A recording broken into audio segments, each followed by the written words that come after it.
ওয়ার্ডের জনসাধারণের নিরাপত্তার স্বার্থে কি কি কার্যক্রম করছেন? আপনারা জানেন যে আমাদের 33 নম্বর ওয়ার্ড অত্যন্ত শান্তিপূর্ণভাবে আছে। এই আজকে পুরা 15-16 দিন এই পর্যন্ত কোনো বিশৃঙ্খলা আমার 33 নম্বর ওয়ার্ডে হয় নাই। শুধু 16 তারিখ 17 তারিখ আমাদের চাংখারপুলে ছাত্রদের সাথে বিএমপি জামাত শিবির মিলে যে বিশৃঙ্খলা করেছিল, আমার 33 নম্বর ওয়ার্ড প্রত্যেকটি ইউনিটের সম্মানিত সভাপতি, সাধারণ সম্পাদক যুবলীগের এবং ইউনিট আওয়ামী লীগের নেতৃবৃন্দরা প্রতিহত করেছে। আমার যুবলীগের প্রায় 28 জন নেতাকর্মী আহত হয়েছে এবং আওয়ামী লীগ ইউনিটের প্রায় 6 জন আহত হয়েছে। তা আমাদের তালিকা মহানগর আওয়ামী লীগে আমরা দিয়েছি, আমাদের ঢাকা 7 আসনের এমপি সোলেমান সেলিমকে আমরা দিয়েছি। এবং আপনারা জানেন যে আমাদের 33 নম্বর ওয়ার্ডে কোনো বিএমপি জামাত শিবির এখনও নামতে পারে নাই। আমরা সজাগ আছি।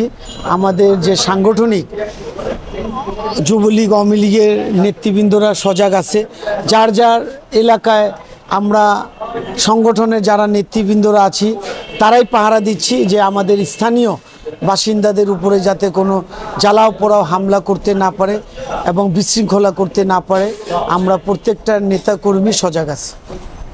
যেহেতু আজকে শুক্রবার, অনেকের সাধারণ মানুষের একটু অনুভূতি বা চিন্তা হচ্ছে হয়তো কোনো ঝামেলা হতে পারে, যার কারণে আজকে আপনারা 33 নম্বর ওয়ার্ডে কেমন অবস্থান কর্মসূচি করছেন? আপনারা জানেন যে এটা আমাদের এই শোক দিবস, জাতীয় শোক দিবস 15ই আগস্ট।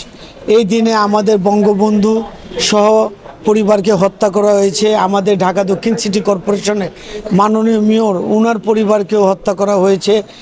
আমাদের এই 17টা মসজিদে আমাদের শোক দিবস উপলক্ষে 17টা মসজিদে দোয়া করানো হয়েছে, মুসল্লিদের মাঝে দোয়া করানো হয়েছে। এবং আপনারা জানেন যে এই 17টা মসজিদ থেকে কোনো বিশৃঙ্খলা এই পর্যন্ত খবর আমরা পাইনি। সমস্ত কিছু আমাদের এই 33 নম্বর ওয়ার্ডে নিয়ন্ত্রণে আছে এই পর্যন্ত। এবং আমার 33 নম্বর ওয়ার্ডে যারা বাসিন্দা স্বতঃস্ফূর্তভাবে সুন্দরভাবে দোকানপাট খোলা আছে, চলাচল করতেছে। আমরা পুরান ঢাকার বাসিন্দা, আমরা একে অপরকে চিনি। এখানে কোনো বহিরাগত লোক আসলে ইনশাল্লাহ আমরা চিনব এবং সে ধরা খাবে। ধন্যবাদ। জয় বাংলা, জয় বঙ্গবন্ধু।